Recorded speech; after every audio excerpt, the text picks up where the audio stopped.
So just finishing up with Lenz's law, basically what that allowed us to do is to create the generator. And it could be the generator that mom or dad hooks up so that you have power in the house when we lose electricity, or it could be the generator that we're talking about in a nuclear power plant. So basically what happens is you have your core iron. So if you get a chance to rip apart a generator for some odd reason, what they do then, I'm looking at it from the end. So then they wrap coil or coil wire around it. And then what they'll do is, on the outside, I'm obviously a crude version here, they'll have a series of magnets sort of connected to a shaft. And what will happen is this shaft will rotate around the coiled wire, which will allow electricity to come out. So the coil, these magnets, these green magnets, are being rotated around continuously, as Lenz's law states, around that coiled wire, and the red coil wire will create electricity. So that's how your generator works. The motor on the generator just spins magnets around coiled wire. Similarly, water or hydro dam. Water goes down, spins the turbine. It's spinning those magnets around that coiled core, which creates electricity, or generates electricity. Similar in the wind turbines. Big blades spin around. They're just moving the magnets. The magnets go around the coiled wire. Electrons are induced to flow. You have electricity. So, quickly going through, I want to talk about the simple motor for a second, and I've got the diagram made for you. And again, it is a simple electric motor. What happens here is if we follow our current around the motor, I want to show you how it works. So electron, we're going to assume the electricity is going to flow this way around. So as we follow the current around, we get to junction D, and you can see that it's connected with B. So the electricity will flow through here, and then it goes into this loop. Now, using our right-hand rule, we would follow the electricity. So that would mean that my fingers would go up and over, which would mean my heel, my thumb would be pointing toward the B, and my heel would be here. So that means it would be created, that would create that end to be south. Electricity then continues traveling to the other end of the motor core here, and goes up and over. And again, if you follow it with your right hand rule, number 2, you'll see that my thumb is still pointing in this direction, and we get the north. So what happens, so stage 1, electrical flow,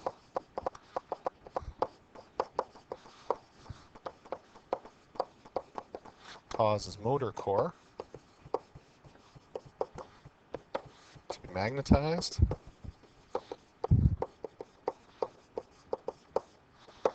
Alright, now what do you notice about those magnetized core, or the core? What you have at the end here are some permanent magnets.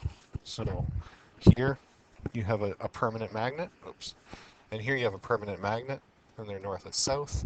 So what you'll notice then is that you have north and north, south and south. So what do like poles want to do? They want to repel. So the permanent magnet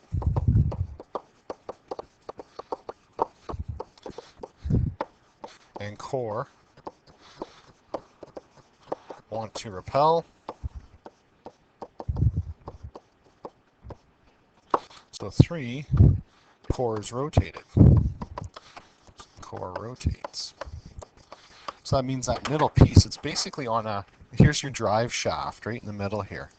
So this goes off to the transmission or whatever you're working with here.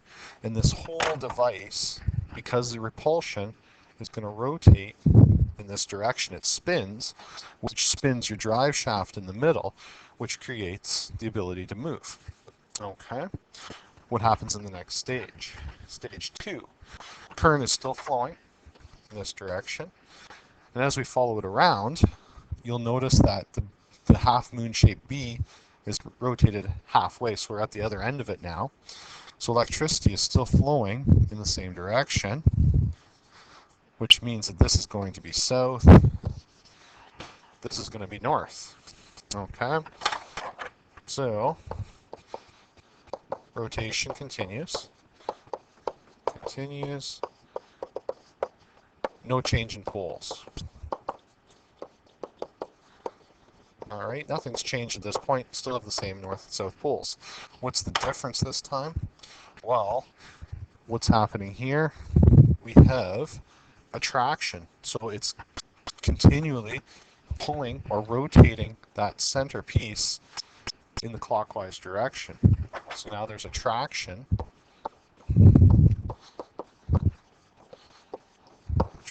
between the core and permanent magnets.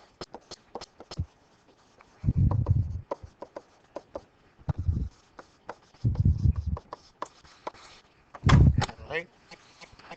Now eventually it's going to reach that horizontal location where you'll notice that there's a break in the core magnet here and here. So what happens is it allows electricity to change direction of flow, and we'll see it here. So tracing it around, same direction. You'll notice that at point D it's now connected to the metal component or metal piece A. So what happens then? Well, following the direction of flow, okay, this becomes south, this becomes north, and with the change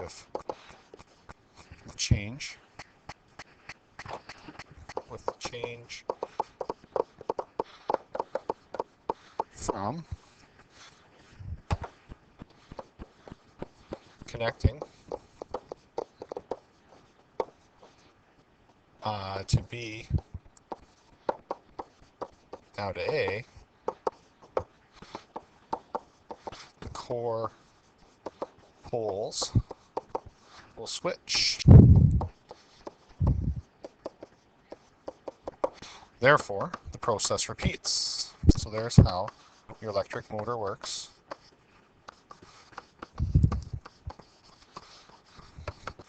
How your electric motor works in your remote control car, your remote control helicopter, your Barbie dream machine, okay, whatever's running on electrical power, all right, that's using an electrical motor. That's how it works. Now it's a little bit more, I've simplified it obviously, so for people that have a stronger background in that, yeah, it doesn't look exactly like that, but remember this is introductory to the material. So we go to that final one. There's really no further notes to make here. Basically you have that attraction, you still have that clockwise rotation. Okay, so those are the stages within the motor itself. Okay.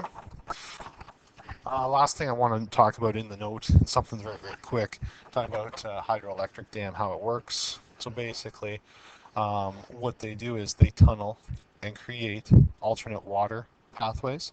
So they tunnel, and you'll have water that goes on top, because they can't take all the water off, say, Niagara Falls, because it really ruins the whole spectacle of seeing it. So some water will be diverted down these tunnels. Inside the tunnel, they will place a generator.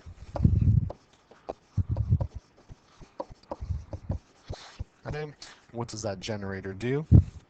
If I had more artistic skills, the generator basically is, as we talked about in an earlier slide, is just that the paddles, like a paddle wheel, okay, I'll do a cross section here. So the paddle wheel, the water will spin it clockwise. It's the paddle wheel.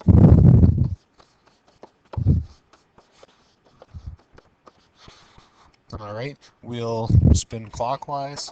Again, if you want to think of it, those magnets are connected inside the paddle wheel, and they are spinning around that core.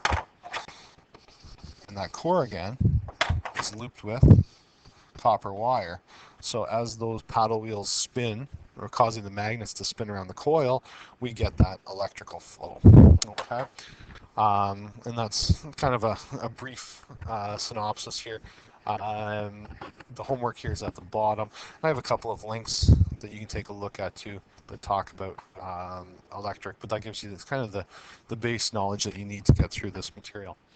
That will conclude electricity and magnetism, so please make sure you get everything finished up. If you have any questions or anything that needs to be clarified, let me know ASAP so we can get moving on that. Good luck on the unit test.